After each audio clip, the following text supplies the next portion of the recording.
नमस्कार, मेरा नाम है सुरेंद्र कुमार और आप सभी का दक्षिणा ई क्लासरूम में बहुत बहुत स्वागत है। लास्ट टाइम हम बातें कर रहे थे, सर्कुलर मोशन का लेक्चर नंबर 2 था। वहां पे क्या बातें कर रहे थे अपन? वेरिएबल्स की अगर बातें करें, कौन से एंगुलर वेरिएबल्स की, तो हमारे तीनों वेरिएबल का कार्यक्रम पूरा हो गया था।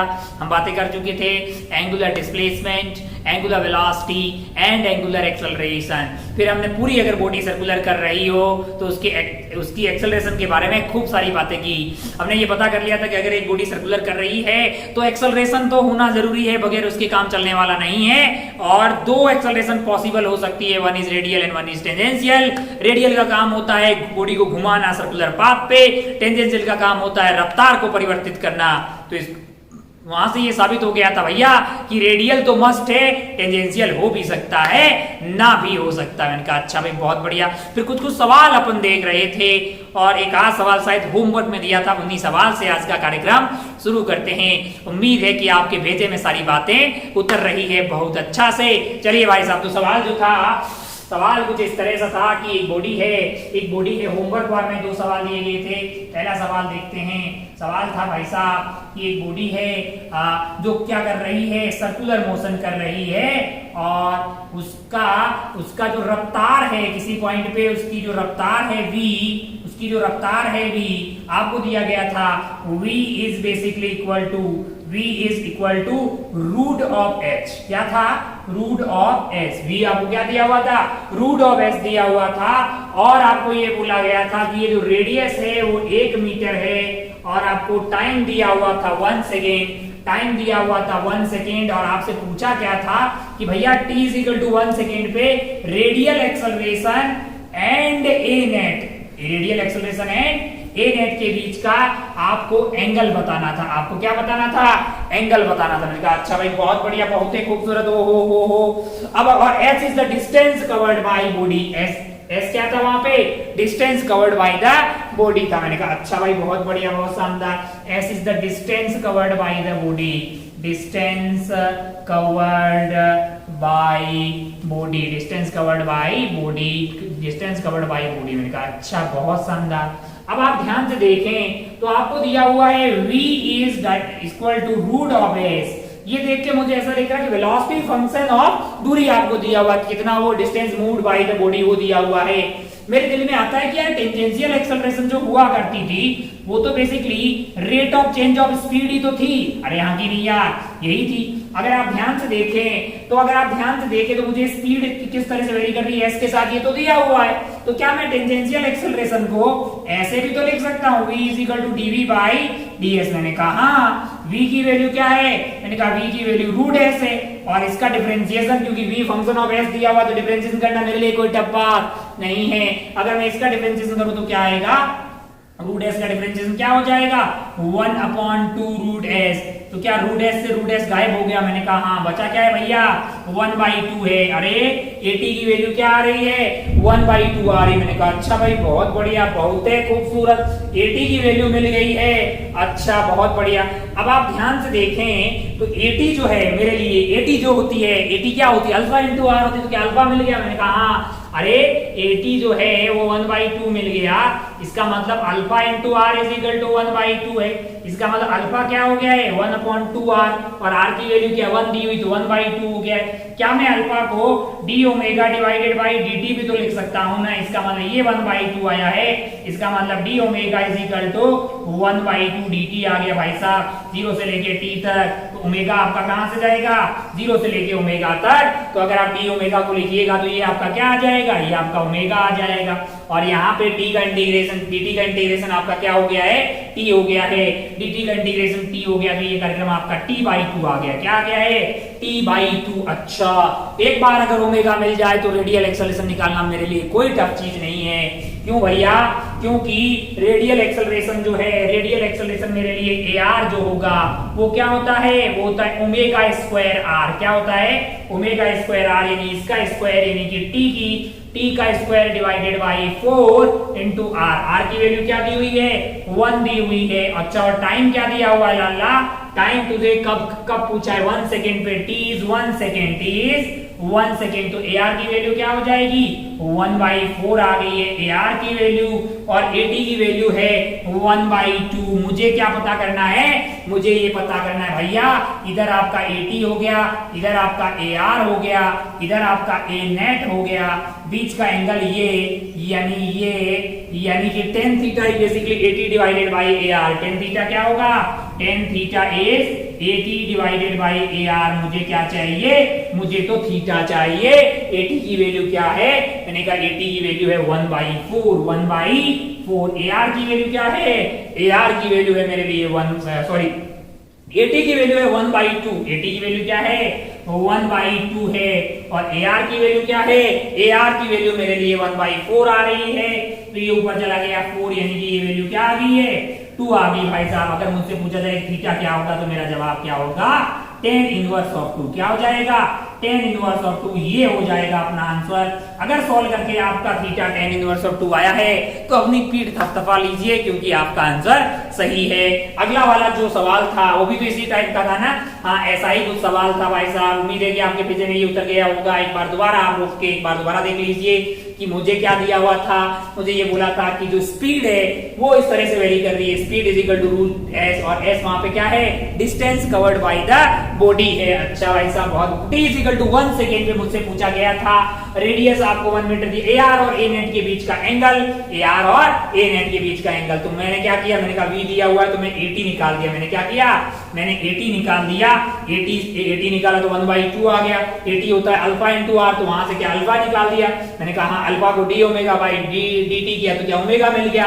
ओमेगा से मुझे क्या, ओमेगा स्क्वायर r से तो AR मिल जाता है, तो मुझे तो यही चाहिए ना यार, क्योंकि मैं जानता हूं कि tan थीटा मेरे लिए AT डिवाइडेड बाई AR होगा। t is equal to 1 second पे AT डिवाइडेड बाई AR कर दिया मैंने, सॉल्व करके 2 आ गया। तो थीटा की वैल्यू क्या हो गई है, tan इनवर्स ऑफ 2 हो गई है। बहुत ही खूबसूरत। दूसरा जो सवाल होमवर्क में दिया गया था वो भी शायद इसी तरह का था, और आपको बोला गया था कि काइनेटिक एनर्जी जो है वो ये बॉडी ऐसे सर्कुलर कर रही है, और उसकी कुछ इंफॉर्मेशन आपको दी थी कि उसकी जो काइनेटिक एनर्जी है, उसकी जो काइनेटिक एनर्जी है वो शायद ऐसा कुछ था कि 2 × √s टाइप का था, है ना। और देख लेते हैं वही वाला सवाल क्या था जो भी था।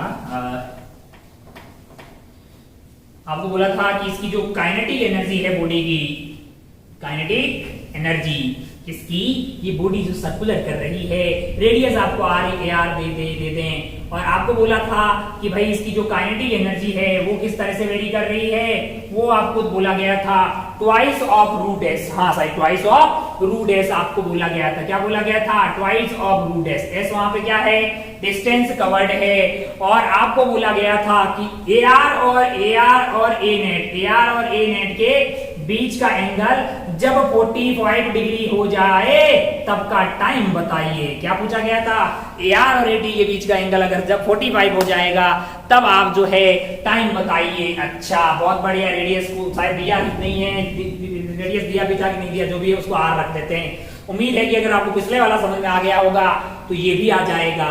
कैसे करेंगे भैया, काइनेटिक एनर्जी को क्या लिख देंगे आप, half mv square. Kinetic energy हो जाएगी आपका हाफ mv स्क्वायर, जो कि क्या होगा ट्वाइस ऑफ रूट s। क्या यहाँ पे सॉल्व करके v फंक्शन ऑफ fs आ जाएगा। मैंने कहा हाँ भाई 4 × √s डिवाइडेड बाई m करके v स्क्वायर आ गया, फिर से रूट देगा तो क्या v as a function of fs आ जाएगा। मैंने कहा हाँ अगर v as a function of fs मिल गया तो आप जो है AT, अब आपके सामने रहा AR और AT निकालना। क्या निकालना, AR और AT निकालना। अच्छा एक बात ध्यान से देखें तो आपको थीटा 45 दिया हुआ है, मतलब tan theta is equal to AR divided by AT। ये 45 डिग्री है तो ये वैल्यू तो 1 आ गई, इसका मतलब AR इज इक्वल टू क्या है, AT है। AR इज इक्वल टू क्या है, AT है। अब आप ध्यान से देखें तो जो AR है वो AR आपका क्या हो जाएगा, मैंने कहा वो v²/r है। v²/r है। क्या यहाँ से v² की वैल्यू मिल रही है, क्या v²/r किया जा सकता है। मैंने कहा हाँ। क्या यहाँ से v आपका फंक्शन ऑफ fs मिल गया है, मैंने कहा हाँ। तो क्या मैं AT को ऐसे लिख सकता हूँ, कैसे, v dv बाई ds। तो आपको यहाँ पे s एंड t के बीच में रिश्ता मिल जाएगा। सॉल्व करके t जो है वो s और कैपिटल R के टर्म में आपके पास आंसर आता हुआ दिखाई देगा।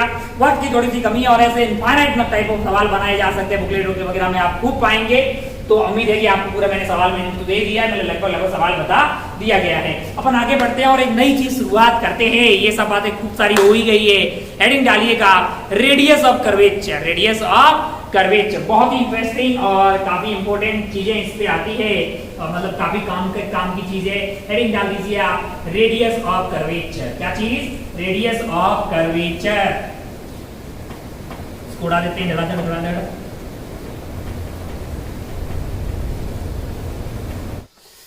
चलिए भैया आगे हेडिंग डाल दीजिए रेडियस ऑफ कर्वेचर। क्या चीज? Radius of curvature. Radius of curvature. आइए देखते हैं भाई साहब क्या आइटम है ये। जैसा कि नाम से दिखाई दे रहा है, हमको किसी पर्टिकुलर कर्वेचर के किसी पॉइंट का क्या निकालना है? रेडियस निकालना। मैंने कहा अच्छा भाई साहब बहुत बढ़िया।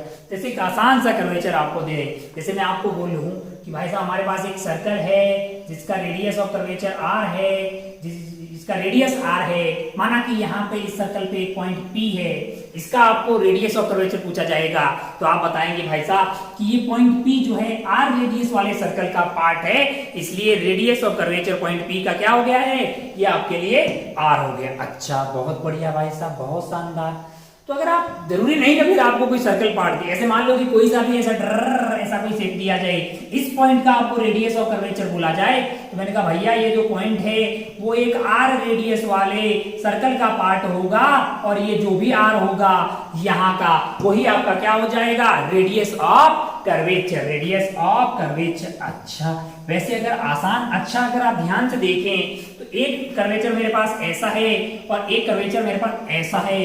मैंने कहा अगर आप इस पॉइंट का P पॉइंट और Q पॉइंट का रेडियस ऑफ कर्वेचर कंपेयर करते हैं, मैंने कहा अच्छा P पॉइंट कौन से वाले सर्कल का पार्ट होगा? मैंने कहा टिक टिक टिक टिक टिक टिक टिक टिक टिक टिक टिक टिक टिक टिक टिक, ये एक R1 रेडियस वाले सर्कल का पार्ट होगा, वहीं Q जो होगा एक छोटा सा R2 रेडियस वाले सर्कल का पार्ट होगा। अगर आप ध्यान से देखें तो आप पक्का बोल देंगे भाई साहब कि R1 बड़ा है किससे?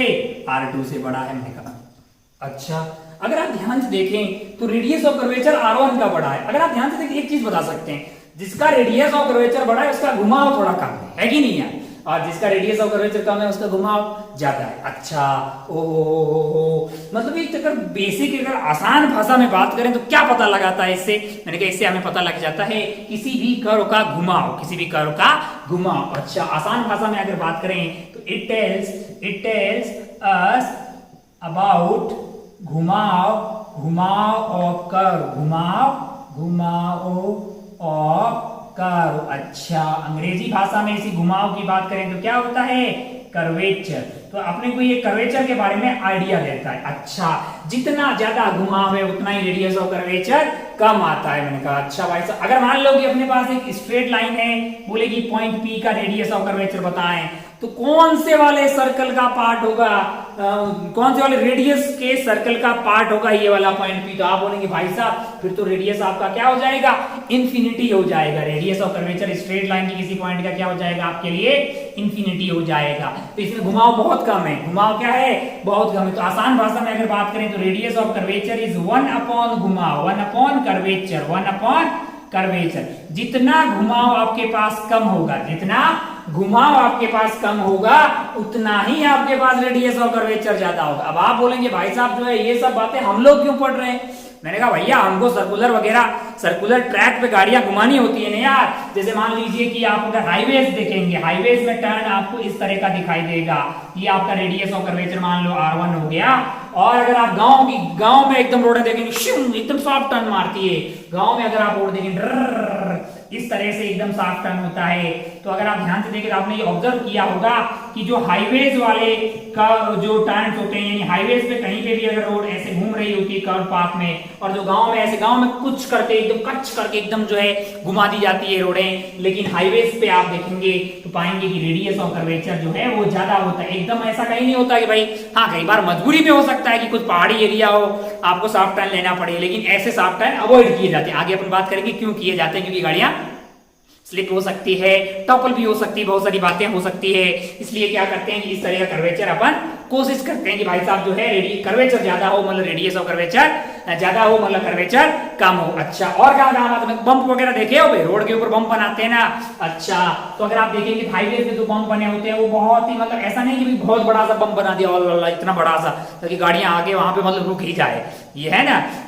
तो उसकी डिजाइनिंग में भी क्या हमारा रेडियस ऑफ कर्वेचर काम आएगा, मैंने कहा बिल्कुल वहां पे भी काम आएगा। अच्छा, आसान भाषा में एक बात करें तो किसी भी कर्वेचर के किसी पर्टिकुलर पॉइंट का रेडियस ऑफ कर्वेचर निकालना है तो आसान भाषा में बात करें तो वो क्या है, वो एक सर्कल का पार्ट होगा जिसका जो भी रेडियस होगा वही हमारे लिए क्या हो जाएगा, रेडियस ऑफ कर्वेचर हो जाएगा। इसमें कोई बुराई वाली बात नहीं है। बेसिकली ये हमें घुमाव बताता है, क्या बताता है, घुमाव बताता है, घुमाव नहीं बे, घुमाव बताता है। घुमाव यानी कि घुमाव ऑफ द कर्व, मतलब करो कैसे, जितना करो ज्यादा घूम रहा होता है उतना ही आपका रेडियस ऑफ कर्वेचर कम होता है। जैसे अगर मैथमेटिकली अगर बात करें अपन, कैसे मैथमेटिकली बात करें, हमें कोई मान लो कि ये y एक्सिस है, ये आपका क्या है, ये आपका क्या है, ये x एक्सिस है, और यहाँ पे क्या है, कोई फंक्शन है, मान लो कि y is equal to fx दिया हुआ है, और आपको बोले कि ये वाले पॉइंट का रेडियस ऑफ कर्वेचर बताएं, ये वाले पॉइंट का क्या बताएं, रेडियस ऑफ कर्वेचर बताएं। तो इसको पता किया जा सकता है कैसे, मैंने कहा इसके बगल में 2 पॉइंट ले लीजिए, यहाँ पे आप जो है टेंजेंट ड्रॉ कर लीजिए, फिर वहां पे नॉर्मल ड्रॉ कर दीजिए, और वो नॉर्मल जहां पे इंटरसेक्ट होगी ये वाली जो दूरी होगी वही आपके लिए पॉइंट की लिमिट जो है P और Q के बीच का, ये मान लो एंगल ये आपका थीटा है, तो लिमिट थीटा टेंडिंग टू 0 करेंगे तो ये पॉइंट P एंड Q जो है दोनों मार्क जो कि एक ही पॉइंट बनेंगे, और जो ये दूरी हो जाएगी पॉइंट ऑफ इंटरसेक्शन से वही आपका रेडियस ऑफ कर्वेचर आता है। और ये वाली वैल्यू को सॉल्व करके प्रूव किया जा सकता है। रेडियस ऑफ कर्वेचर मैथमेटिकली जो आता है वो आता है 1 upon dy by dx, 1 upon dy by dx का होल स्क्वायर की power 3/2 divided by d2y by dx square, divided by d2y by dx square, d2y by dx square, dx square. ये तो वैसे नेगेटिव भी हो सकता है, इसका मॉडुलस लिया जाता है क्योंकि रेडियस कभी नेगेटिव नहीं हो सकता, इसलिए ये तो वैसे ही पॉजिटिव रहेगा क्योंकि 1 प्लस dy by dx का होल स्क्वायर है, उसकी पावर आपके पास 3/2 है, डिवाइडेड बाई है d2y by dx स्क्वायर, जो कि हमेशा क्या रहेगा, पॉजिटिव रहेगा। अगर ये पॉजिटिव रहेगा तो ये अपने आप पॉजिटिव आ जाएगा। तो मैथमेटिकली जो है रेडियस ऑफ कर्वेचर आप ऐसे निकाल सकते हैं, जैसे मान लो कि एक बॉडी क्या कर रही है, प्रोजेक्टाइल कर रही है ना, आप उसकी इक्वेशन ऑफ ट्रेजेक्टरी निकाल सकते हैं। मैंने कहा अगर आपने इरोडो वगैरह देखी हुई, इरोडो में आप प्रोजेक्टाइल के कोई ढंग के सवाल देखेंगे तो आपको कहीं ना कहीं एक ऐसा पूछा जाएगा कि रेडियस ऑफ कर्वेचर बताएं किसी पर्टिकुलर पॉइंट पे। आपने इक्वेशन ऑफ ट्रेजेक्टरी तो आप निकाल ही सकते हैं ना, ऐसा आपने क्या किया, एक प्रोजेक्टाइल है, इसकी इक्वेशन क्या आ जाएगी, y is equal to x tan theta 1 minus x by r. ये आपके पास क्या आ गया, मैंने कहा ये आपको फंक्शन मिल गया। अब आपको कोई सा भी x पूछ लेने यार, वहां पे क्या करेंगे, dy by dx निकाल देंगे, d2y by dx स्क्वायर निकाल देंगे, x की वैल्यू डाल और वहां पे यहाँ पे रख दीजिए, ये क्या आ गया है, रेडियस ऑफ कर्वेचर आ गया। मैंने कहा अपन क्या, ये तो मैथमेटिकल तरीका, ये कौन सा तरीका है, ये आपकी मैथ्स का तरीका है। हम लोग कैसे करेंगे भाई साहब, फिजिक्स में अपन रेडियस ऑफ कर्वेचर कैसे निकालेंगे। एक मिनट, क्या अभी तक आपको ये समझ में आ गया कि रेडियस ऑफ कर्वेचर का योगदान हमारे लिए क्यों है। मैंने कहा भैया हमें रोड वगैरह डिजाइन करनी होती है, हमें बम्प बनाने होते हैं, है ना, तो वहां पे किसी पर्टिकुलर डिजाइन में कितना रेडियस ऑफ कर्वेचर होगा उसका योगदान होता है, तो इसलिए हम रेडियस ऑफ कर्वेचर की बात करें। मैथमेटिकली वो है, ऐसे निकाला जा सकता है। कोई 2 पॉइंट ले लो, वहां पे क्या ड्रॉ करो, आप टेंजेंट ड्रॉ करो और वहां पे डाल दो नॉर्मल जहां इंटरसेक्ट हो रही है, फिर ये पॉइंट को बहुत पास में ले लो, तो ये जो बीच वाली दूरी होगी वही आपका रेडियस ऑफ कर्वेचर हो जाएगा, जो कि सॉल्व करके 1 प्लस dy by dx का होल स्क्वायर की power 3/2 upon mode of d2y by dx square in second derivative, ये वैल्यू आती। तो ये तो हम करने वाले नहीं है, हमारे काम का तो नहीं है भाई साहब। फिजिक्स में कैसे करेंगे भाई साहब, यही वाली चीज फिजिक्स में कैसे की जाएगी देखते हैं अपन। मिट जाओ भाई साहब जल्दी से, मिटो किस तरह से ये योगदान हमारा फिजिक्स में ये कैसे काम आएगा, रेडियस ऑफ कर्वेचर। मिट जाओ जल्दी से,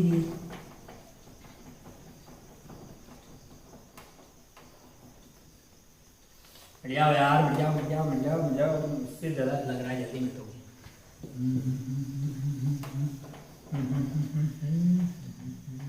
It tells us about the घुमाव ऑफ द कर्व, जितना ज्यादा घुमाव उतना कम radius of curvature. Straight line का घुमाव आपका क्या होता है, 0 होता है, तो रेडियस ऑफ कर्वेचर क्या होता है, इंफिनिटी होता है। Radius of curvature straight line का क्या होता है, इंफिनिटी होता है। मैंने कहा अब बातें करते हैं भाई साहब काम की, यानी कि हमारे सवालों की। हम लोग क्या करेंगे, फिजिक्स के अंदर रेडियस ऑफ कर्वेचर कैसे निकालते हैं। इन फिजिक्स हम लोग क्या करने वाले हैं, मैंने कहा अगर आप ध्यान से देखो, जैसे सर्कुलर की बात करें, अगर एक बॉडी सर्कुलर मोशन कर रही हो और इसकी रफ्तार मान लीजिए v है, तो इसके पास जो इधर की तरफ एक्सेलरेशन होगी रेडियल वाली, वो वैल्यू क्या होगी, मैंने कहा ar की वैल्यू होगी v² डिवाइडेड बाई r। अगर मुझे r चाहिए तो मेरे लिए क्या होगा, मैंने कहा v डिवाइडेड बाई ar होगा। अगर मैं इसी बात को जनरलाइज करूं, तो मैं कैसे बोल सकता हूं, जरा ध्यान से देखें। अगर मैं ऐसा बोलूं कि भाई मेरे पास जो रेडियस ऑफ कर्वेचर है, इस पर्टिकुलर पॉइंट पे ऐसा कोई भी कर्व है, यहाँ पे मान लीजिए पॉइंट की रफ्तार जो है वो a है और एक्सेलरेशन मान लीजिए ऐसे है, सॉरी रफ्तार आपके पास v है और एक्सेलरेशन a है और बीच का एंगल क्या है आपके लिए, थीटा है। अच्छा भाई साहब बहुत बढ़िया, बहुत शानदार। अब आप ध्यान से देखें, आपको कोई बोले कि भैया आपको इसको जनरलाइज करना है, तो मैं क्या कर रहा हूं, एक्सेलरेशन के दो कंपोनेंट कर रहा हूं। इधर वाले को मैं टेंजेंशियल बोल दे रहा हूं, इधर वाले को मैं रेडियल या नॉर्मल बोल दे रहा हूं। ये मेरे लिए क्या होगा, मैग्नीट्यूड हो जाएगा a cos थीटा, इसका मैग्नीट्यूड क्या होगा, a sin थीटा। तो अगर आप ध्यान से देखें, इस पर्टिकुलर पॉइंट पे जो रेडियस ऑफ कर्वेचर होगा वो आपकी स्पीड का स्क्वायर डिवाइडेड बाई वो वाला एक्सेलरेशन जो कि वेलोसिटी के परपेंडिकुलर हो, वो वाला एक्सेलरेशन जो कि वेलोसिटी के परपेंडिकुलर है। तो एक्सेलरेशन का कौन सा कंपोनेंट काम को आएगा, ये परपेंडिकुलर वाला कंपोनेंट। कौन सा वाला, ये परपेंडिकुलर वाला कंपोनेंट, यानी कि एक्सेलरेशन का कंपोनेंट जो कि परपेंडिकुलर है, वो आपका मतलब जो है वो एक्सेलरेशन का क्या डाल देंगे आप यहाँ पे, मैग्नीट्यूड। तो आसान भाषा में अगर बात करें तो रेडियस ऑफ कर्वेचर आपके पास आ जाता है वेलोसिटी का स्क्वायर डिवाइडेड, मतलब स्पीड का square divided by magnitude, component of acceleration perpendicular to the velocity, कौन सा कंपोनेंट, जो कि परपेंडिकुलर है, किसके परपेंडिकुलर है, वेलोसिटी के परपेंडिकुलर है, वो वाला कंपोनेंट आपको डालना। मैंने कहा अच्छा बहुत बढ़िया।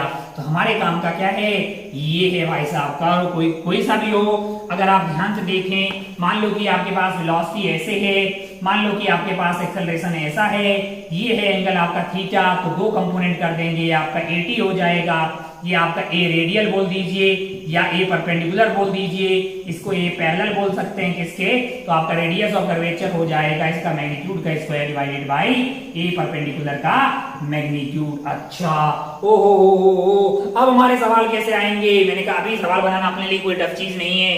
काहे डस्टर गिर रहे हो भाई, जैसे आपको कोई बोले कैसे सवाल बना सकते हैं कि यहाँ पे एक धरातल है, धरातल से अपन ने क्या कर दिया, एक बॉडी को ऊपर फेंक दिया है, ये बॉडी को मैंने रफ्तार दे दी 50 मीटर पर सेकेंड और ये वाला एंगल है 53 डिग्री, है ना, क्या है 53 डिग्री। और आपसे क्या बोले कि टॉप मोस्ट पॉइंट पे आप क्या पता कीजिए, रेडियस ऑफ कर्वेचर पता कीजिए। आपसे बोले भाई साहब कि ये प्रोजेक्टाइल मोशन जब करेगा ना तो इसके टॉप मोस्ट पॉइंट पे क्या पता कीजिए, रेडियस ऑफ कर्वेचर पता कीजिए। तुरंत कर डालिए इसको, find the radius of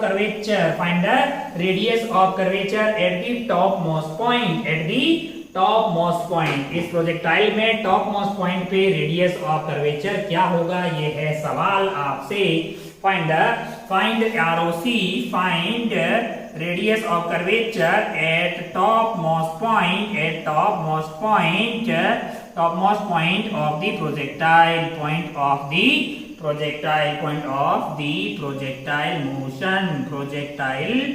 motion. अच्छा भाई साहब बहुत बढ़िया, कैसे करिएगा, मैंने कहा ये ध्यान से देखे भी, ऐसे आ जाएगा, कैसे आ जाएगा, ऐसे आ जाएगा। टॉप मोस्ट पॉइंट पे इसके पास जो रफ्तार होगी, मैंने कहा वो वाली रफ्तार, टॉप मोस्ट पॉइंट ये रहा भाई साहब, यहाँ पे रफ्तार इस साइड में होगी, है कि नहीं यार। और वर्टिकल कंपोनेंट क्या होगा, वर्टिकल तो 0 होगा, काहे को कि टॉप मोस्ट पॉइंट है ना यार, वी आपके लिए हो गया है 0। अच्छा अब हॉरिजॉन्टल कंपोनेंट क्या होगा, वो आपका 50 का यही वाला कंपोनेंट होगा, जो कि कौन सा होगा, हॉरिजॉन्टल वाला। ये वाला कंपोनेंट क्या हो जाएगा भाई साहब, 50 cos 53 डिग्री। अच्छा क्या वैल्यू हो जाएगी, ये 50 into cos 53 degree, cos 53 degree, यानी कि आपका हो गया है 3/4 cos 53 डिग्री हो गया 3/5 हो गया। अच्छा भाई साहब बहुत बढ़िया, तो ये वैल्यू आ गई है आपके लिए 30 मीटर पर सेकेंड। अच्छा तो अगर आप ध्यान से देखें तो टॉप मोस्ट पॉइंट पे आपके पास रफ्तार है 30 मीटर पर सेकंड और एक्सेलरेशन जी होगी डाउनवर्ड 10 मीटर पर सेकंड स्क्वायर। क्या ये जस्ट इसके परपेंडिकुलर है? मैंने कहा ओहो। अब बताइए कि रेडियस ऑफ कर्वेचर क्या होगा? तो आप बोलेंगे भाई साहब रेडियस ऑफ कर्वेचर होता है वेलोसिटी स्पीड का स्क्वायर और एक्सेलरेशन जो परपेंडिकुलर वाली है उसका मैग्नीट्यूड। एक्सेलरेशन जो परपेंडिकुलर है उसका मैग्नीट्यूड। तो यहाँ पे आपका v यानी कि 30 का स्क्वायर आपके लिए क्या हो जाएगा? ये आपको 900 हो जाएगा डिवाइडेड बाई आपके लिए क्या आएगा? मैंने कहा एक्सेलरेशन आएगा जो कि है आपके लिए 10 मीटर पर सेकंड स्क्वायर। इन्हें 10 से डिवाइड करेंगे तो आपका आंसर आएगा 90 मीटर। यानी कि ये 90 मीटर रेडियस वाले सर्कल का पार्ट कौन होगा? इस प्रोजेक्टाइल मोशन का टॉप मोस्ट पॉइंट। इस प्रोजेक्टाइल मोशन का जो टॉप मोस्ट पॉइंट होगा वो 90 मीटर रेडियस वाले सर्कल का पार्ट होगा। भाई साहब बहुत गर्मी है यहाँ पे, खैर कोई बात नहीं। ये एक सवाल हो गया। और सवाल बनाते हैं भाई साहब, इसी में एक और सवाल बना लेते हैं। मान लो कि इसी सवाल में कौन से, यही वाले सवाल में आपको बोले कि जिस बॉल को अपन ने यहाँ से फेंका है कितनी रफ्तार से? 50 मीटर पर सेकंड की रफ्तार से। कितने एंगल पे? मैंने कहा 53 डिग्री के एंगल पे। तो ये डर ऐसे जाएगी। आपसे बोले find radius of curvature at t = 1 second. t = 1 second पे आपको रेडियस ऑफ कर्वेचर बताना है। तुरंत कर डालिए, खुद से करिए भाई साहब, आपको अच्छा लगेगा। कोई बहुत ज्यादा टफ चीज नहीं है आपके लिए रेडियस ऑफ कर्वेचर निकालना। आप इस बात को जानते हैं कि इजी है, इतना कोई टफ चीज नहीं है। जल्दी पता कर डालिए कि क्या होगा आपका radius of curvature at t = 1 second. t = 1 second है। t = 1 सेकेंड पे भाई साहब अगर आप ध्यान से देखें तो 50 का ये वाला कंपोनेंट क्या होगा आपके लिए? ये वाला कंपोनेंट अभी अपन ने निकाला है 30 आ रहा है। क्या आ रहा है? 30 आ रहा है। और ये वाला कंपोनेंट 40 आ रहा है। 1 सेकेंड में ये कहीं यहाँ पे आएगा। मैंने कहा इसकी रफ्तार क्या होगी? मैंने कहा इधर तो 30 होगी, इधर हमें पता करनी है। इधर मैंने vy मान लिया। vy की वैल्यू क्या होगी? आप बोलेंगे भाई साहब v = u + at, यानी कि 40 - 10 × t, यानी कि आज की आ जाएगी 30 मीटर पर सेकंड। मैंने कहा अच्छा इस पॉइंट P पे इधर रफ्तार है आपकी 30, इस पॉइंट P पे, और इधर की रफ्तार भी क्या आ गई है 30। तो नेट रफ्तार क्या हुई? मैंने कहा इधर होगी भैया 30√2 पे, और ये वाला एंगल क्या होगा 45 डिग्री। और एक्सेलरेशन क्या होगी? मैंने कहा वो तो g डाउनवर्ड है। वो तो क्या है? g डाउनवर्ड है। अब आप ध्यान से देखें तो आपका एक्सेलरेशन आ गया 10 मीटर पर सेकेंड डाउनवर्ड। अब आप ध्यान से देखें तो ये है आपका हॉरिजॉन्टल, यहाँ से 45 डिग्री के एंगल पे रफ्तार क्या है? वो है आपका 30√2 मीटर पर सेकेंड। और एक्सेलरेशन क्या है? मैंने कहा डाउनवर्ड है। कितनी है? 10 मीटर पर सेकेंड। मैंने कहा रेडियस ऑफ कर्वेचर में कौन सी एक्सेलरेशन निकालनी है? जो इसके परपेंडिकुलर। मैंने कहा ये एंगल भी फिर आपका क्या हो गया है 45 डिग्री हो गया। हमें इसी कंपोनेंट में इंटरेस्ट है जो कि एक्सेलरेशन परपेंडिकुलर वाला होगा हमारे लिए 10 × 1/√2, यानी कि आपका हो गया है ये 5√2 मीटर पर सेकेंड स्क्वायर। तो आप बताइए कि रेडियस ऑफ कर्वेचर क्या होगा? तो आप खुद ही बोल देंगे भाई साहब कि रफ्तार का स्क्वायर आपका हो गया है 30√2 का स्क्वायर, 30√2 का स्क्वायर डिवाइडेड बाई कौन सी एक्सेलरेशन? जो परपेंडिकुलर है। क्या है उसका मैग्नीट्यूड?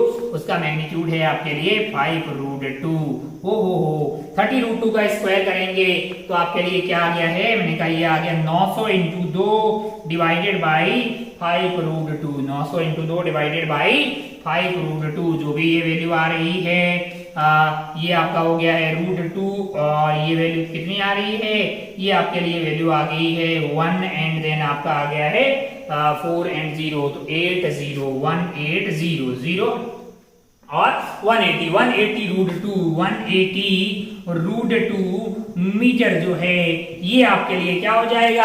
Radius of curvature. कौन से पॉइंट का? वो वाला पॉइंट जहां पे ये पार्टिकल होगा इस प्रोजेक्टाइल में, यानी कि ये पॉइंट एक सर्कल का पार्ट होगा जिसका रेडियस ऑफ कर्वेचर क्या होगा 180√2 मीटर। 180√2 मीटर। मैंने कहा अच्छा बहुत बढ़िया भाई साहब, बहुत। वैसे तो एक समझदार आदमी को समझ में आ गया कि भैया फिजिक्स के हिसाब से निकालना कोई बहुत टफ चीज नहीं है, मैथ्स में भी कैसे निकाल सकते हैं रेडियस ऑफ कर्वेचर वो भी अपने को समझ में आ गया। तो बोले एक आध सवाल और देख लेते हैं फिर आगे बढ़ते हैं। जैसे मैं आपको एक आध सवाल और लिखवा देता हूँ। मान लो कि आपको कल को बोल दे, मान लो कि कल को आपको कोई बोल दे कि ऐसे स्टाइल मार के दे दे, ऐसे कैसे, ऐसे स्टाइल मार के आपको दे दे, कैसे दे दे, आपको बोले भाई साहब एक और एग्जांपल कि मान लो कि आपको ये दे दे यार वेलोसिटी है आपकी, वेलोसिटी है आपकी 3i प्लस 4j, क्या है 3i प्लस 4j है। मैंने कहा अच्छा बहुत बढ़िया भाई साहब, बहुत ही शानदार। और एक्सेलरेशन मान लो आपको दे दे, एक्सेलरेशन आपको क्या दे दे, एक्सेलरेशन आपको दे दे, मान लो कि दे दे, मान लो कि दे दे, ऐसा करो कि भाई थोड़ा ठीक आए तो आपको क्या दे सकता है, वो आपको मान लो कि दे दिया उसने 4i प्लस 3j है ना लाला।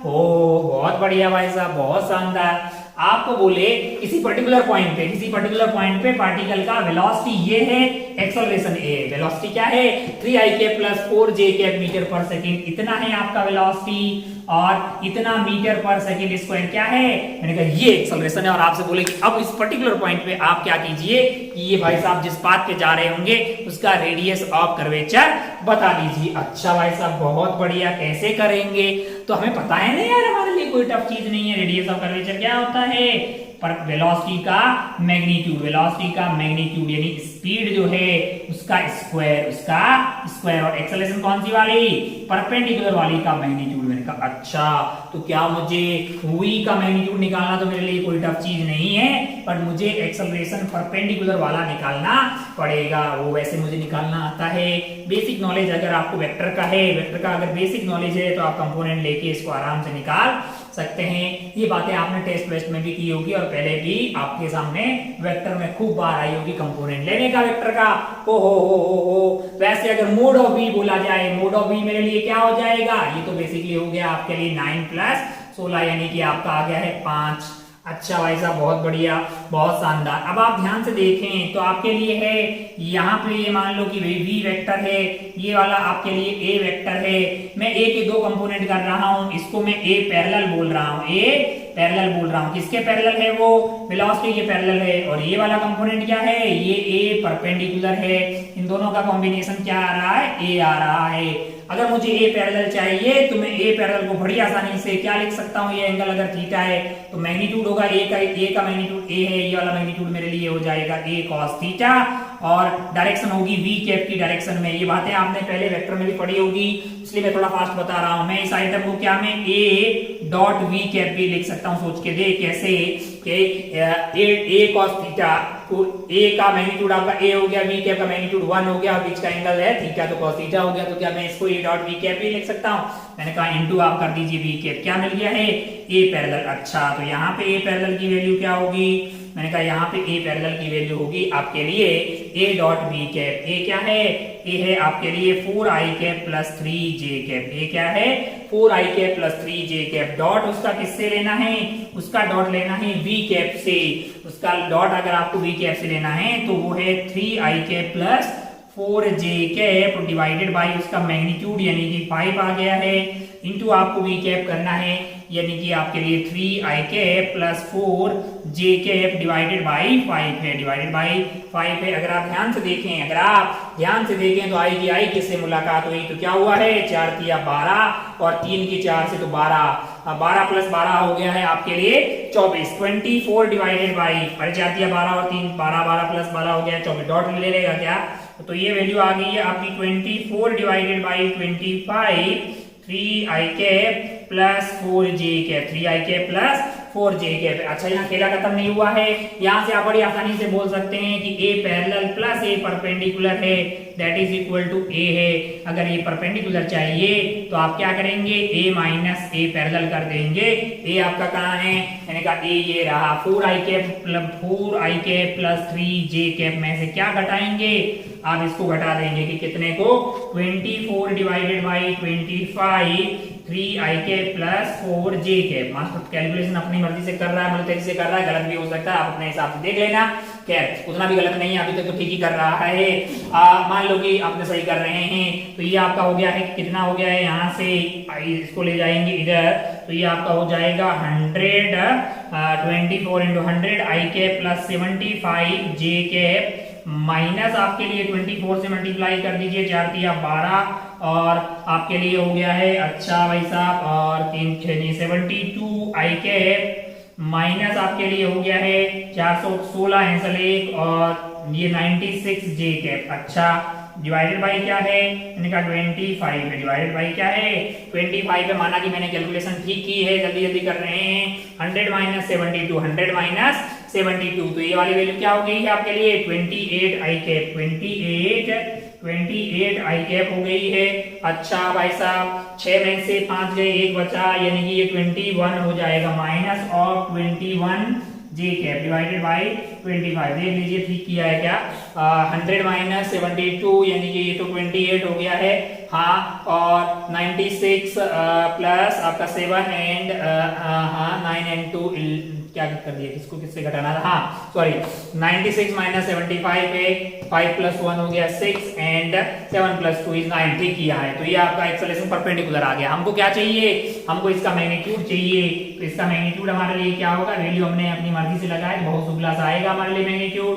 मैग्नीट्यूड क्या आ जाएगा, ऊपर वाले का मैग्नीट्यूड होगा अंडर रूट ऑफ 28 का स्क्वायर प्लस 21 का स्क्वायर डिवाइडेड बाई 25। ये वैल्यू आ गई है भाई साहब। अब अपने को रेडियस ऑफ कर्वेचर चाहिए, तो रेडियस ऑफ कर्वेचर कैसे पता करेंगे, मैंने कहा ये कैसे पता किया जा सकता है, ये होगा आपका मैग्नीट्यूड इसका, किसका कहाँ गया भाई, रफ्तार का मैग्नीट्यूड यहाँ आया था 5, यानी इसका स्क्वायर करेंगे तो 25 हो जाएगा डिवाइडेड बाई ए परपेंडिकुलर का मैग्नीट्यूड। ए परपेंडिकुलर कहाँ गया, मैंने कहा ये रहा, और उसका मैग्नीट्यूड कहाँ गया, ये रहा भाई साहब। तो ये आपके पास आ गया है अंडर रूट ऑफ 28 का स्क्वायर प्लस 21 का स्क्वायर, और नीचे था 25 डिवाइडेड बाई का 25, तो ऊपर चला गया है 25, तो ये वैल्यू हो गई है 625 डिवाइडेड बाई रूट ऑफ 28 का स्क्वायर प्लस 21 का स्क्वायर है। इतना मीटर आपके लिए क्या हो जाएगा, रेडियस ऑफ कर्वेचर हो जाएगा। इतना मीटर आपके लिए क्या हो जाएगा, रेडियस ऑफ कर्वेचर हो जाएगा। मैंने कहा बहुत बढ़िया भाई साहब, बहुत ही खूबसूरत हो।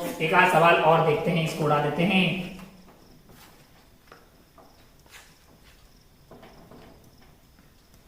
चलिए भाई साहब, वैसे तो आपका दिल भर गया होगा, रेडियस ऑफ कर्वेचर के बारे में अपने खूब सारी बातें की है। एक आध सवाल और देख ले, अल्लाह तेरी आत्मा की शांति के लिए एक और सवाल देख लेते, तो भी क्या याद रखेगा। मान लो कि तुझे क्या बोला गया हो, सवाल बनाना अपने लिए कोई टफ नहीं है, कॉन्सेप्ट अगर आपके क्लियर होंगे तो आप सवाल बना सकते हैं। मैं भी तेरे को दिखाई दे रहा होगा, अपने हिसाब से सोच के सवाल बना रहा हूँ। मान लो कि तुझे कोई बोले, ऐसा स्टाइल मार के दे दिया जाए कि t इज इक्वल टू 0 पे वेलोसिटी है आपके लिए, इनिशियल वेलोसिटी है 2 कैप मीटर पर सेकेंड, और एक्सेलरेशन मान लीजिए आपको दे दिया जाए 2t I cap metre per second square, I cap metre per second square, और आपसे बोल दिया जाए कि t is equal to 2 second पे, t is equal to 2 second पे आप क्या बताइए कि रेडियस ऑफ कर्वेचर बताइए। क्या बताइए, रेडियस ऑफ कर्वेचर बताइए। जिस बात पे ये जा रहा होगा उस बात का। मैंने कहा अच्छा भाई, बहुत बढ़िया, बहुत ही खूबसूरत। अब आप ध्यान से देखिए तो ये लिखा हुआ है आपके लिए dv बाई dt है, जो कि आपके लिए आ जाएगा 2t, तो आपके लिए dv इज इक्वल टू हो जाएगा 2t dt। लिमिट आप लगा देंगे 0 से लेके t तक। यहाँ पे आप इनिशियल स्पीड आपकी वेलोसिटी क्या थी, 2j कैप थी, बाद में हो गई है v, तो ये आ जाएगा v minus 2j cap that is equal to integration इसका क्या हो जाएगा, 2t का इंटीग्रेशन 2t स्क्वायर बाई 2, तो ये आपका हो गया है t स्क्वायर क्या है, j कैप में नहीं i कैप में, t स्क्वायर i कैप में है। ये बातें कौन से डायरेक्शन में हो रही है, i कैप में हो रही है। तो यहाँ से वेलोसिटी आपके लिए क्या आ गई है, वेलोसिटी आ गई है sorry t square i cap, velocity क्या आ गई है, t square i cap plus 2j cap, t square i cap plus 2j cap, t square i cap plus 2j cap. मैंने कहा अच्छा भाई, बहुत बढ़िया, बहुत शानदार। और एक्सेलरेशन क्या है, मैंने कहा 2t आई कैप है। बातें कहाँ हो रही है, मैंने कहा t is equal to 2 second पे हो रही है। कितने पे, t is equal to 2 second पे। वेलोसिटी मेरे लिए क्या हो जाएगी, t is equal to 2 second पे। अगर आप t को 2 सेकेंड डालेंगे तो 4i cap plus 2j cap, ये कार्यक्रम क्या हो जाएगा, 4i cap plus 2j cap metre per second, metre per second. और एक्सेलरेशन क्या होगी, एक्सेलरेशन आपके लिए हो जाएगी, t को 2 सेकेंड डाल दीजिए, 4i कैप। एक्सेलरेशन क्या है, एक्सेलरेशन है 4i cap metre per second square. अच्छा भाई साहब, बहुत बढ़िया। अब एक्सेलरेशन पता लग गई, वेलोसिटी पता लग गई, क्या किया जा सकता है, इनका बड़ी आसानी से किया जा सकता है। क्या किया जाएगा भैया, इसका मैग्नीट्यूड तो आपके लिए क्या हो गया है, इनका ये तो मैग्नीट्यूड हो गया है आपके लिए 16 प्लस 4 यानी कि रूट ऑफ 20 हो, है कि नहीं यार, अरे हो गया ना यार। इसका 4 का स्क्वायर आपका 16 हो गया प्लस 4 यानी कि 20 हो गया। ये 5 इंटू 4 है यानी कि 2 रूट 5 है। क्या है, 2 रूट 5 है भाई साहब। ओ हो, हमारे लिए a है, b है, हमको क्या चाहिए, हमको वो वाली अगर आप ध्यान से देखें तो हमको पहले क्या निकालना पड़ेगा, मैंने कहा a पैरेलल। क्या निकालना पड़ेगा, a पैरेलल। वो क्या होगा, मैंने कहा वो होगा a dot v cap into v cap होगा। यहाँ पे a क्या है, a आपके लिए 4i कैप है dot v cap. v cap की वैल्यू क्या होगी, जो कि हो जाएगी 4i cap plus 2j cap divided by उसका मैग्नीट्यूड यानी कि 2 रूट 5 इंटू आप क्या करेंगे, मैंने कहा इंटू आपका आ जाएगा basically 4i cap plus 2j cap divided by 2 root 5। तो अगर आप ध्यान से देखें तो i से मुलाकात होगी, यानी इसका डॉट जो है इससे हो रहा है, तो ये आपके लिए 16 हो गया है। ये कार्यक्रम क्या हो जाएगा, 16 हो जाएगा, ये 0 होगा। 16 डिवाइडेड बाई 2 इंटू 2 आपके लिए 4 हो गया है, रूट 5 इंटू रूट 5 5 हो गया है, यानी ये कट के आपके लिए 4/5 4i cap plus 2j cap हो गया है। हमको क्या चाहिए, मैंने कहा हमको ए परपेंडिकुलर चाहिए। अगर ए परपेंडिकुलर चाहिए तो ए में से घटा दीजिए ए पैरेलल को। ए में से क्या कीजिए, ए पैरेलल को घटा दीजिए। ए क्या था हमारे लिए, t is equal to 2 second पे, t is equal to 2 second पे हमने 2 डाला था तो 4i आ गया था, यानी कि आपको 4i में से क्या सब्ट्रैक्ट करना है आपको 4/5 of 4i cap plus 2j cap. मैंने कहा अच्छा भाई साहब, तो ये हो गया है 520, 20 में से आप घटा दीजिए 16, 520 माइनस 16 यानी कि 4i कैप क्या हो गया है, 4i कैप हो गया है। मैंने कहा और अच्छा, और माइनस ऑफ 4 इंटू 10 यानी 8j कैप डिवाइडेड बाई 5 है, ये आपका ए परपेंडिकुलर आ गया। हमको अगर इसका मैग्नीट्यूड चाहिए तो भैया ऊपर वाले का हो जाएगा आपके पास 16 प्लस 64, 16 प्लस 64 का रूट यानी कि 16 प्लस 64 डिवाइडेड बाई 5 यानी ये वैल्यू आ गई है आपका 6 और 4 10 चले 7 और रूट 80 डिवाइडेड बाई 5 है। हमारा रेडियस ऑफ कर्वेचर क्या हो जाएगा, radius of curvature magnitude of v का स्क्वायर है। v हमारे लिए t is equal to 2 second पे v का मैग्नीट्यूड क्या आया था हमारे लिए, v ये आया था, यानी कि वो 2 रूट 5 है, यानी रूट 20 है। इसका स्क्वायर करेंगे तो क्या होगा, मैंने कहा 20 आ जाएगा भैया। डिवाइड किससे करोगे, मैंने कहा डिवाइड आप कर रहे हो 80 डिवाइडेड बाई 5 से। 80 क्या है, 80 इज बेसिकली 80 को अपन क्या लिख सकते, मतलब 80 कर लो यार, 80 डिवाइडेड बाई 5, तो 5 को ऊपर ले गए अपन, ऊपर का कार्यक्रम क्या हो गया अपने लिए 100 डिवाइडेड बाई 80 हो गया है। अच्छा भाई साहब, बहुत बढ़िया, बहुत ही खूबसूरत। ओहो हो, इसको क्या 16 इंटू 5 लिख सकते हैं, मैंने कहा हाँ 16 इंटू 5, 16 इंटू 5 हो जाएगा आपके लिए 16 इंटू 5 है, आपके लिए 80 हो जाएगा। तो ये कार्यक्रम हो गया 100 डिवाइडेड बाई 4 रूट 5 और ये कट गया कितनी बार, ये 20 बार, तो 20 बटा रूट 5 को 5 से मल्टीप्लाई कर दीजिए, तो ये आपका क्या 4 रूट 5 मीटर आ जाएगा। अगर मैंने कैलकुलेशन ठीक की है तो 4 रूट 5 मीटर है। बाकी कैलकुलेशन आप देख लेना, कहीं भी घोटाला बहुत हो गया जी, बहुत पीएचडी हो गया है रेडियस ऑफ कर्वेचर पे, बहुत ज्यादा पीएचडी हमने रेडियस ऑफ कर्वेचर पे कर डाली है। अब हमको लगता है कि आगे बढ़ना चाहिए। 1 मिनट, हम क्यों पढ़ रहे हैं, मैंने कहा हमें जो है कहीं ना कहीं जरूरत पड़ेगी कि यहाँ पे हमारे पास रोड टर्न लेती है, बम्प बनाए जाते हैं रोड पे, उन पे भी योगदान आता है। तो हमें समझ में आना चाहिए किसी पर्टिकुलर कर्व का रेडियस ऑफ कर्वेचर, उस पॉइंट का क्या है। आसान भाषा में बात करें तो ये 1/, घुमाव ऑफ द कर्व होता है। जितना ज्यादा घुमाव होता है, मतलब radius of curvature gives us idea about the घुमाव ऑफ द कर्व, यानी कर्वेचर जितना रेडियस ऑफ कर्वेचर कम होगा उतना ही घुमाव ज्यादा होगा। है कि नहीं यार? जितना रेडियस ऑफ कर्वेचर ज्यादा होगा उतना ही घुमाव यानी कि कर्वेचर कम होगा। बहुत बढ़िया भाई साहब, बहुत ही शानदार।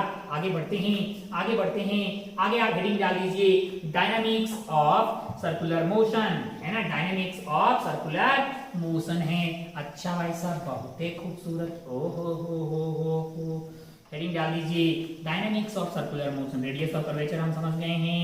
आगे बढ़ती ही अब सर्कुलर मोशन में फोर्स का योगदान क्या होगा, फोर्स की बातें करेंगे। किसकी बातें करेंगे? फोर्स। अभी तक हमने एक्सेलरेशन की बातें कर ली है कि भाई साहब सर्कुलर मोशन होने के लिए, सर्कुलर मोशन होने के लिए हमें क्या चाहिए? सर्कुलर मोशन होने के लिए हमारे लिए एक्सेलरेशन की जरूरत पड़ती है।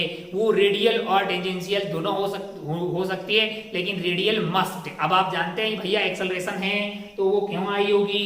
इनका वो फोर्स की वजह से ही आई होगी। तो फोर्स की बातें करते हैं। हेडिंग आप डाल दीजिए dynamics of circular motion, dynamics of circular motion. अच्छा भाई साहब, बहुत बढ़िया, बहुत ही खूबसूरत, बढ़िया भैया। Dynamics of circular motion, dynamics of circular motion. अच्छा, आसान भाषा में बात करें तो बल की बातें करेंगे। किसकी बातें? फोर्स की बातें की जाएगी। यहाँ पे किसकी बातें की जाएगी? फोर्स की बातें की जाएगी। मैंने कहा अच्छा, अगर कोई बॉडी सर्कुलर कर रही है तो उसमें रेडियल तो पक्का एक्सेलरेशन होगा ही होगा। टेंजेंशियल हो भी सकता है, नहीं भी हो सकता है, लेकिन रेडियल एक्सेलरेशन मस्ट है। रेडियल एक्सेलरेशन क्या है? मस्ट है। यानी AR जो है आपका रेडियल एक्सेलरेशन, या फिर इसको प्यार से अपन सेंट्रीपिटल एक्सेलरेशन बोलते हैं, वो क्या है? मस्ट है। Radial acceleration is must for circular motion. अच्छा, सर्कुलर होने के लिए रेडियल एक्सेलरेशन मस्ट है, तो रेडियल डायरेक्शन में फोर्स मस्ट है भैया। बगैर रेडियल फोर्स के फिर एक्सेलरेशन नहीं हो सकती। इसका मतलब सेंटर की तरफ एक पक्का फोर्स लग रहा होगा, सेंटर की तरफ एक फोर्स लग रहा होगा। इसी एक्सेलरेशन को प्यार से अपन बोलते हैं सेंट्रीपिटल एक्सेलरेशन, सेंट्रीपिटल एक्सेलरेशन। और ये आई क्यों होगी? मैंने कहा इसके लिए जिम्मेदार कौन सा होगा? Centripetal force. उसके लिए क्या लग रहा होगा? सेंट्रीपिटल फोर्स लग रहा होगा, क्योंकि बगैर सेंटर की तरफ लगने वाले फोर्स से तो एक्सेलरेशन नहीं आई होगी। अरे वो फोर्स डिवाइडेड बाय मास तो एक्सेलरेशन है यार। If the body is performing circular motion, then there must be a acceleration toward the center, which is known as centripetal acceleration, for which there must be a force. And that force is known as centripetal force. मैंने कहा अच्छा, ओ हो। कल को अगर मैंने एक ball ले ली जिसको मैंने धागे से बांधा, जिसको मैंने क्या किया? धागे से बांधा और रफ्तार v दे दी है, ओ हो, तो ये क्या कर रहा होगा? मैंने कहा ये ऐसे सर्कुलर मोशन कर रहा होगा। अगर ये सर्कुलर मोशन कर रहा है, यूनिफॉर्म सर्कुलर मोशन अगर मान लो कर रहा है, तो टेंजेंशियल तो होगी नहीं। रेडियल डायरेक्शन में कौन किस पे फोर्स लगा रहा होगा? वो टेंशन होगी। यहाँ पे सेंट्रीपिटल फोर्स कौन है? टेंशन है। तो क्या हम मान लें कि टेंशन हमेशा सेंट्रीपिटल फोर्स होता है? मैंने कहा ऐसा थोड़ी बोला मैंने यार, ऐसा थोड़ी बोला है। कल को मान लो कि तू एक बाउल ले ले, इस तरह का कटोरा ले ले, कटोरा के अंदर एक ब्लॉकवा जो है वो सर्कुलर कर रहा है, तो ये ब्लॉक को यहाँ पे कौन सेंट्रीपिटल फोर्स लगा रहा है? ये रेडियस आर है भैया, टिक टिक टिक टिक टिक। तो ये वाले जो है ब्लॉक पे यहाँ पे क्या लग रहा है? नॉर्मल लग रहा है। नॉर्मल इसको क्या देगा? सेंट्रीपिटल एक्सेलरेशन देगा, यानी सेंट्रीपिटल डायरेक्शन में। कल को एक गाड़ी ले ली तूने, ओ, और गाड़ी एक सर्कुलर पाथ पे टर्न लगा रही है, गाड़ी एक सर्कुलर पाथ पे टर्न लगा रही है। ये गाड़ी है, मान लीजिए गाड़ी के पीछे RJ 420 है ना, नंबर है मान लीजिए इसका, है ना भैया। ओ हो, ये गाड़ी मान लो भी रफ्तार से आगे जा रही है, ऐसे सर्कुलर ट्रैक पे, पाथ पे सर्कुलर मोशन कर रही है, तो जाहिर सी बात है यूनिफॉर्म स्पीड से जा रही है, तो इसको फ्रिक्शन यहाँ पे जिम्मेदार होगा इसके लिए सेंट्रीपिटल डायरेक्शन में, यानी टुवर्ड द सेंटर फोर्स लगा रहा होगा टायर के ऊपर फ्रिक्शन। और बगैर फ्रिक्शन के भैया गाड़ियां टर्न नहीं लेती है, मतलब रोड पे फ्रिक्शन तो होना ही चाहिए। फ्रिक्शन लेस होगी तो गाड़ी स्लिप कर जाएगी। अच्छा, अपन और बातें करेंगे स्लिप पे, कितनी रफ्तार पे क्या सब है, लेकिन आपको समझ में आ गया भैया। यहाँ पे जिम्मेदार है टेंशन, यहाँ पे है नॉर्मल, यहाँ पे फ्रिक्शन है। तो ये जो टुवर्ड द सेंटर फोर्स है वो मस्ट है, और वो किसी भी रूप में हो सकता है, कभी टेंशन हो सकता है, कभी नॉर्मल हो सकता है, कभी फ्रिक्शन हो सकता है। बोला इतना ही, मैंने कहा नहीं बे, ये अपना सन हो गया, ये अपना सन हो गया भाई साहब, यहाँ पे ये है अपना प्लानेट लोग, यहाँ पे मान लीजिए कि यहाँ पे प्लानेट है, ये अपनी अर्थ है भैया, धरती माता सर्कुलर मोशन कर रही है इसके अबाउट, तो ये जो सेंट्रीपिटल फोर्स है वो कौन सा फोर्स होगा, ग्रेविटेशनल फोर्स जो है उस पे टुवर्ड द सेंटर लग रहा होगा, उसी की वजह से ये क्या कर रहा है, सर्कुलर मोशन कर रहा है। अच्छा बोले अबे न्यूक्लियस देखना यार, ये न्यूक्लियस देख, यहाँ पे कौन है, यहाँ पे ये न्यूक्लियस है, बगल में कौन है, मैंने कहा इलेक्ट्रॉन है, इस पे एक फोर्स लग रहा होगा क्योंकि यहाँ पे पॉजिटिव चार्ज है, यहाँ पे क्या है, यहाँ पे जेडी पॉजिटिव चार्ज है, यहाँ पे नेगेटिव चार्ज है, तो यहाँ पे इलेक्ट्रोस्टैटिक फोर्स लग रहा होगा। कैसा फोर्स लग रहा होगा, इलेक्ट्रोस्टैटिक फोर्स लग रहा होगा। मैंने कहा अच्छा बहुत बढ़िया भाई साहब, तो वो फोर्स जो है, अच्छा अगर और भी तरीके से सर्कुलर हो सकता है, मान लीजिए कि यहाँ पे खेत है, खेत नहीं है, ये मैग्नेटिक फील्ड है, ये क्या है, मैग्नेटिक फील्ड है। अच्छा भाई साहब, तो इसमें अगर एक बॉडी आ गई है तो इसे फोर्स लगता है F is equal to Q V cross B, Q V cross B है, बी कहाँ पे है, अंदर की तरफ है, क्या है, मैग्नेटिक फील्ड है, तो इसे एक v, मान लो कि पॉजिटिव चार्ज q है, उसको रफ्तार मैंने v दे दी है, तो इस पे q into V cross B से ऊपर फोर्स लगेगा, यानी ये एक सर्कुलर मोशन करेगा। अरे पढ़ेंगे अपन, कहाँ पढ़ेंगे, जब अपन मैग्नेटिक फील्ड वगैरह की बातें करेंगे, ये सर्कुलर पाथ में जाएगी। यहाँ पे कौन सा फोर्स जिम्मेदार हुआ, मैंने कहा मैग्नेटिक फोर्स जिम्मेदार हुआ। मास्टर आपको ये समझाना चाह रहा है कि अगर बॉडी सर्कुलर कर रही है तो रेडियल डायरेक्शन में एक फोर्स पक्का होगा, और वो फोर्स किसी भी रूप में हो सकता है, वो फोर्स टेंशन भी हो सकता है, वो फोर्स नॉर्मल भी हो सकता है, वो फोर्स जो है वो फ्रिक्शन भी हो सकता है, वो फोर्स वो ग्रेविटेशनल फोर्स भी हो सकता है, वो फोर्स वो इलेक्ट्रोस्टैटिक फोर्स भी हो सकता है, वो फोर्स वो मैग्नेटिक फोर्स भी हो सकता है। वक्त, हालात और परिस्थितियों के हिसाब से सेंट्रीपिटल फोर्स अलग अलग रूप में हो सकता है, लेकिन बगैर सेंट्रीपिटल डायरेक्शन में लगने वाले फोर्स से सर्कुलर मोशन पॉसिबल नहीं है। अच्छा भाई साहब बहुत बढ़िया, बहुत ही खूबसूरत। तो यहाँ पे नोट बना के लिखें, नोट लिख दें भाई साहब, मास्टर यहाँ नहीं लिख रहा है बोर्ड पे, आप इसको डायरेक्ट लिख दें।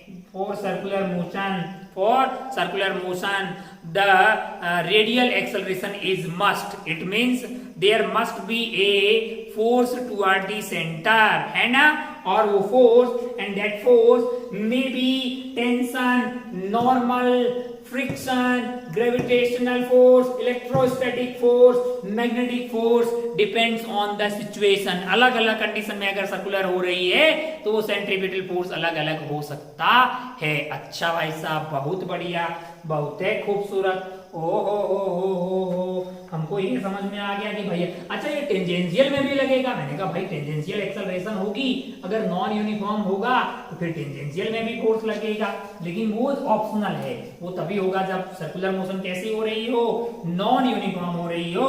अगर यूनिफॉर्म हो रही हो तो फिर टेंजेंशियल तो नहीं होगा, लेकिन रेडियल तो हमेशा होगा, रेडियल के बगैर काम चलने वाला नहीं है। मैंने कहा अच्छा बहुत बढ़िया भाई साहब, कोई भी फोर्स हो सकता है ऐसा।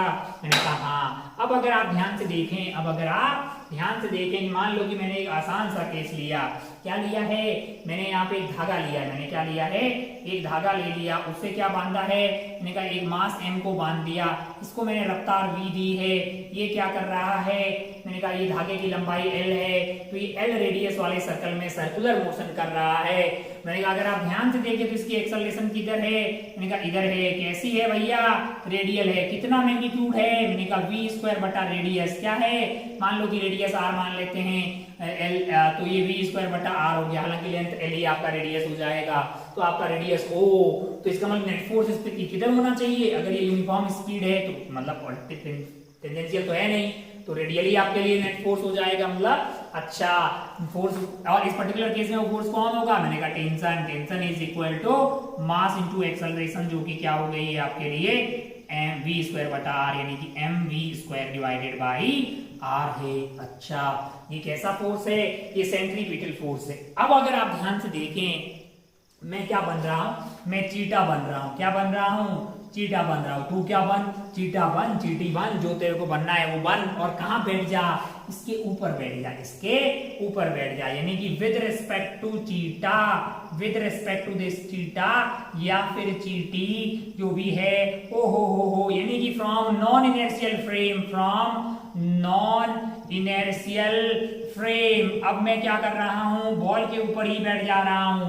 मुझे क्या लगेगा कि क्या मेरा कोई एक्सेलरेशन है? मैंने कहा नहीं। मेरे पे इधर क्या लग रहा होगा, मेरे पे इधर टेंशन लग रहा होगा, मुझे लग रहा होगा मेरी कोई एक्सेलरेशन नहीं है, मेरे पे नेट फोर्स 0 है। लेकिन मुझे ये भी पता है कि मैं न्यूटन साहब के लॉज लगा रहा हूं और मैं कहां बैठा हूं, मैंने कहा नॉन इनर्शियल फ्रेम में बैठा हूं, तो मुझे एक और फोर्स कंसीडर करना पड़ेगा, सूडो फोर्स। और वो जो है मेरी फ्रेम की एक्सेलरेशन की जस्ट अपोजिट, यानी कि मास इनटू एक्सेलरेशन क्या है, v² है, mv²। मुझे क्या लगेगा कि मैं इक्विलिब्रियम में कोई फोर्स नहीं है, मतलब T इक्वल टू क्या है, mv²r है। अरे यहां से भी यही आया, यहां से भी यही आया।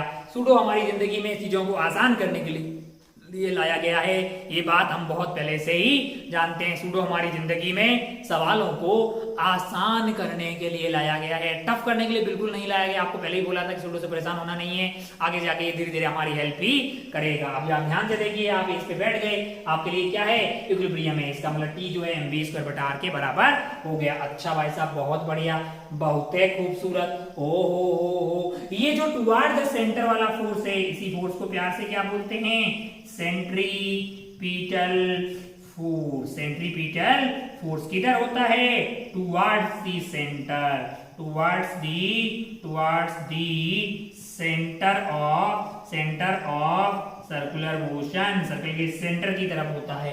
मैंने कहा फिर वो सेंट्रीफ्यूगल फोर्स क्या होता है? अरे कभी नाम सुना क्या आपने, centrifugal force, centrifugal force, centrifugal force, centrifugal force क्या है भैया ये सेंट्रीफ्यूगल फोर्स?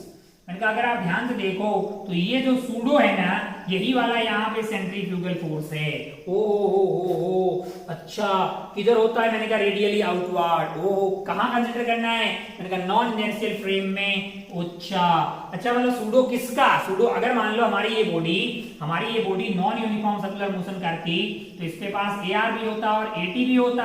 अगर मैं चीटा बन के यहाँ बैठ जाऊं तो मेरे लिए दो फोर्स आएगा। मैंने कहा एक आएगा m इंटू AR इधर की तरफ और एक आएगा m इंटू AT इधर की तरफ। नेट कहीं यहाँ से आ जाएगा m into A net, m into A net जो है वो यहाँ आ जाएगा। कौन से वाले फोर्स को सेंट्रीफ्यूगल बोलूं? क्या मैं इसको सेंट्रीफ्यूगल बोलूं, इसको बोलूं कि इसको बोलूं? क्योंकि नेट फ्लो तो यही है भैया। नहीं, इसको सेंट्रीफ्यूगल नहीं बोला जाता है, सिर्फ इसी को क्या बोला जाता है, सेंट्रीफ्यूगल फोर्स बोला जाता है। मतलब मैं आसान भाषा में ये बोल रहा हूं कि सेंट्रीफ्यूगल फोर्स क्या है, it is basically pseudo force, pseudo due to AR only, pseudo due to AR, यानी सेंट्रीपिटल एक्सेलरेशन का जो सूडो लग रहा होगा वही हमारे लिए क्या होगा, सेंट्रीफ्यूगल फोर्स, वही हमारे लिए क्या हो जाएगा, सेंट्रीफ्यूगल फोर्स। मैंने कहा अच्छा भाई साहब बहुत बढ़िया, बहुत ही खूबसूरत। कौन सी डायरेक्शन में होगा? मैंने कहा radially outward, radially outward direction में, रेडियली आउटवर्ड डायरेक्शन में होगा भाई साहब। ये फोर्स लगा दीजिए और फिर आप यूज कर दीजिए इक्विलिब्रियम। कौन सी डायरेक्शन में? रेडियल डायरेक्शन में, रेडियल डायरेक्शन में आप क्या यूज करेंगे? इक्विलिब्रियम यूज कर दीजिए। Centrifugal is the pseudo of AR only. अबे नेट सूडो तो AR और AT का, अबे AT भी तो हो सकती है तो उसका भी तो सूडो आएगा, लेकिन सेंट्रीफ्यूगल कौन सा वाला होता है? मैंने कहा सिर्फ AR का, सिर्फ AR के सूडो को प्यार से क्या बोलते हैं? सेंट्रीफ्यूगल फोर्स बोलते हैं, है कि नहीं यार? और जो AR के लिए जो फोर्स रियलिटी में होता है वो फोर्स कौन सा होता है? सेंट्रीपिटल। सेंट्रीफ्यूगल फोर्स होता है क्या? मैंने कहा नहीं होता है।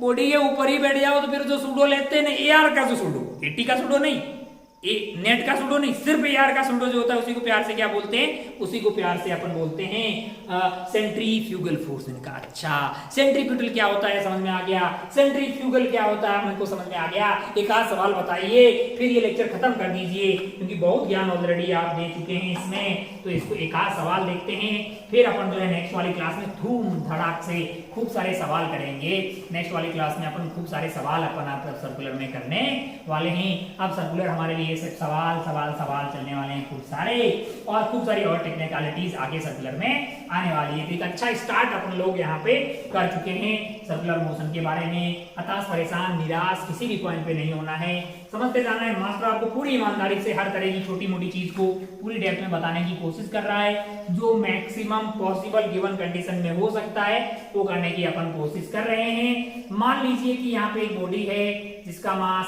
m है। m मान लीजिए कितना है? मैंने कहा 2 kg है।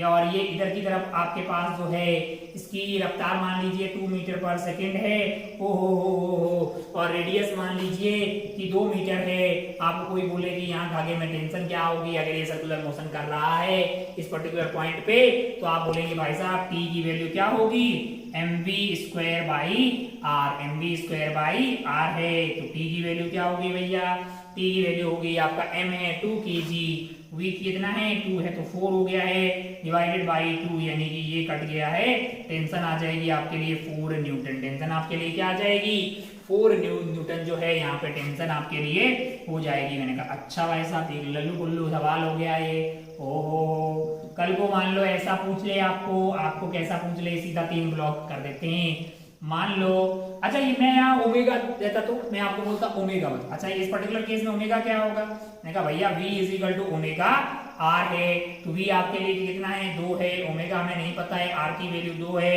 ओमेगा की वैल्यू यहाँ से आ जाएगी आपके लिए 1 रेडियन पर सेकेंड, 1 रेडियन पर सेकेंड है। मैंने कहा अच्छा भाई बहुत बढ़िया बहुत ही शानदार, तो टेंशन को आप m ओमेगा स्क्वायर r भी लिख सकते हैं जो कि 2 इंटू ओमेगा स्क्वायर इंटू आपके लिए यानी कि 2 इंटू 1 इंटू 2 आपको 4 आ गया है, तो ऐसे भी आप कर लें। अब आप ध्यान से देखें मैं आपको बोल दूं भैया एक रॉड एक धागा है जिससे एक ब्लॉक बंधा हुआ है, ओहो इसे 2 ब्लॉक बांध लिए, 2 का पूछ लें सीधा 3 का पूछ लेते, 3 ब्लॉक बांध दिए भाई साहब, यहाँ पे 3 ब्लॉक बांध दिए हैं और मैंने आपको बोला कि ये वाली दूरी आपके लिए क्या है, ये वाली दूरी है आपके लिए मान लो कि क्या है, मान लीजिए 1 मीटर है, क्या है 1 मीटर है।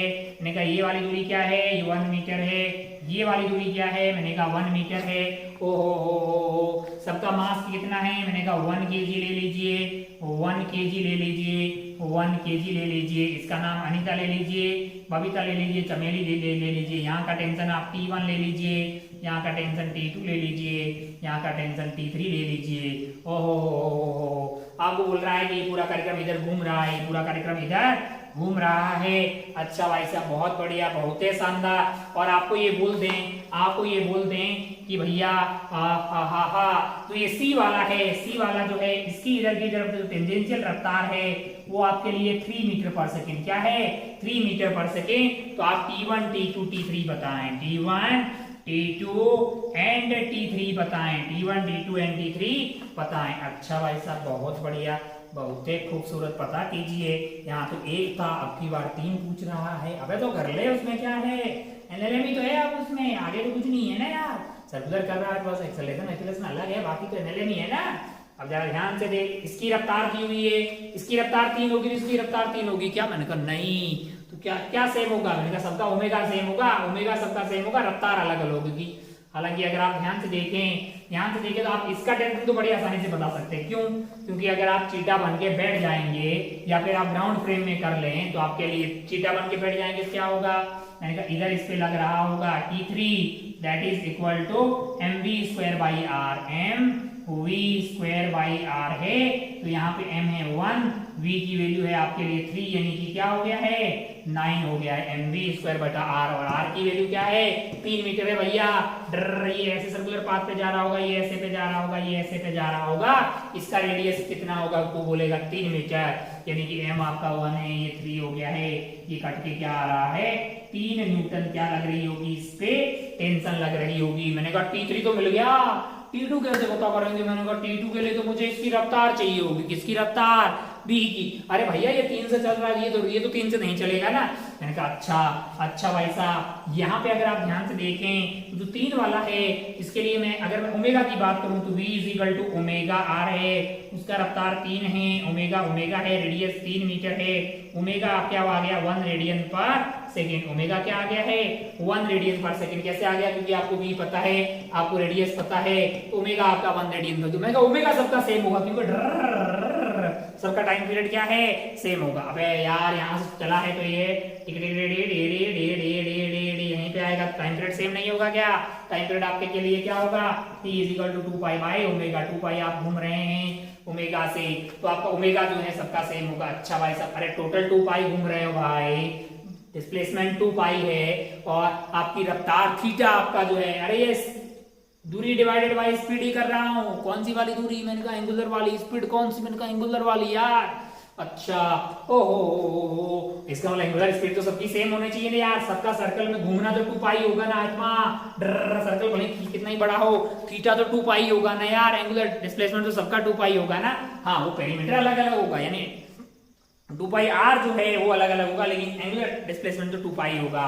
मैंने कहा अच्छा 2 पाई कौन सी डायरेक्शन में, आउटवर्ड की तरफ। अच्छा ओमेगा ये आ गया, तो भैया इसकी रफ्तार क्या होगी, या इसकी रफ्तार की बात भले रफ्तार निकालना चाहे तो आप पता कर सकते हैं, ओमेगा इंटू आर, यानी कि 1 इंटू 2, 1 इंटू इसका रेडियस क्या है 2 है, तो ये 2 मीटर पर सेकंड की रफ्तार से जा रहा होगा।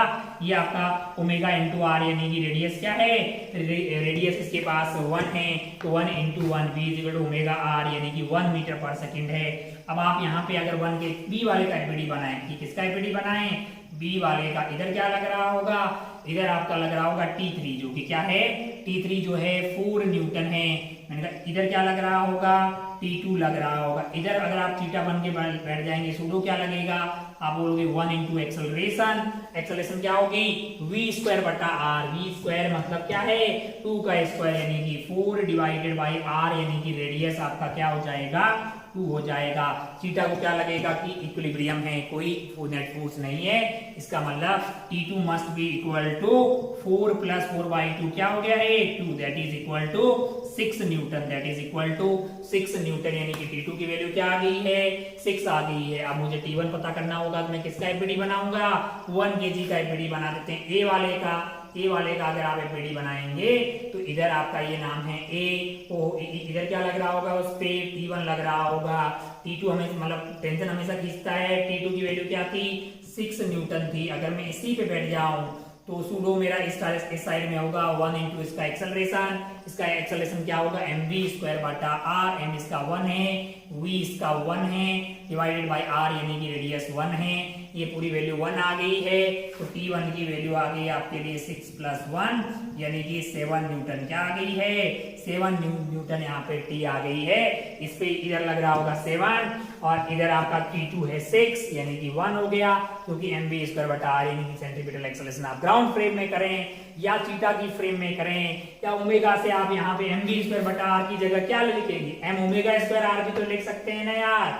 जैसे आप ए वाले में ये जो मैं mv स्क्वायर बटा r लिख रहा हूँ, इसको m ओमेगा स्क्वायर r लिख लो, आपकी मर्जी। m का वैल्यू क्या है 1 है, ओमेगा की वैल्यू 1 का स्क्वायर, r की वैल्यू 1, तो 1 आ गया है कि नहीं यार। यहाँ पे हमने mv स्क्वायर बटा m और ओमेगा स्क्वायर यानी कि 1 का स्क्वायर इंटू आप r करते तो 2 हो गया, तो वैसे भी आपका ये 2 ही आ रहा है, आना ही चाहिए, वो तो सेम ही बात है। अच्छा बहुत बढ़िया, ब्लॉक 2 रखे, एक और ब्लॉक ऐड करते तो कर लेते क्या।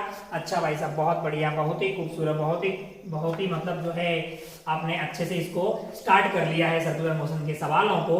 कल को मैं आपको बोलूँ कि एक पार्टिकल है जो इस तरह का सर्कुलर मोशन कर रहा है, मान लो कि ये लोअर मोस्ट पॉइंट पे, कौन से वाले पॉइंट पे है लोअर पॉइंट पे वर्टिकल सर्कुलर मोशन है। कैसी है वर्टिकल सर्कुलर मोशन है। मैंने कहा क्या हो गया, ये एक धागा है जिसकी लंबाई मान लो 1 मीटर है, यहाँ पे एक ब्लॉक है जिसका मास मान लीजिए कितना है 5 kg है, रफ्तार इसकी 2 मीटर पर सेकंड है, इस पर्टिकुलर पॉइंट पे टेंशन बताओ। तो आप बोलेंगे भैया एक तो नीचे लग रहा होगा mg, नीचे इसका mg यानी 50 लग रहा होगा, बाकी थीटा बन के बैठ जाऊंगा तो mv स्क्वायर बटा r भी नीचे ही लग रहा होगा, क्योंकि ये सर्कुलर ऐसे करेगा।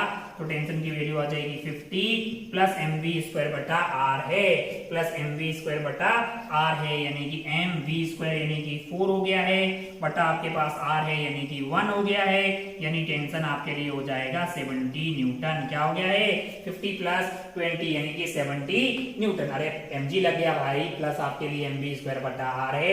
वही अगर मान लो कि मैं ऐसा कर लूं, आपको बोलूंगी ये ऐसा है, ये l है मान लीजिए, यहाँ पे एक पेंडुलम रखा हुआ है, तो अब क्या होगा मान लीजिए कि इसकी रफ्तार इस वाले पॉइंट पे सर्कुलर कर रहा है और v है कि नहीं यार। और यहाँ पे मान लीजिए ये एंगल आपके लिए क्या है थीटा है, ये एंगल अगर आप थीटा है, आपको कोई बोलेगी इसमें टेंशन बताओ, थोड़ा ठीक से बना लेते हैं। यहाँ पे हमको लगता है वैसे टाइम हो गया है, तो आज के खेला को खत्म करना चाहिए अपने को।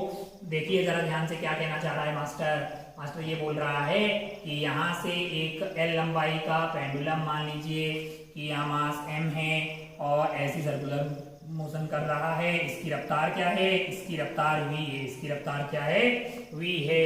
ओहो माना कि ये वाला एंगल थीटा है, तो अगर आप ध्यान से देखें ध्यान से देखें, ये एंगल अगर थीटा है तो ये वाला एंगल आपके लिए थीटा आ गया, तो इसके पास mg लग रहा होगा, mg का ये वाला कंपोनेंट क्या होगा, mg cos theta, mg cos theta, ये वाला कंपोनेंट क्या होगा, आप बोलेंगे mg sin थीटा।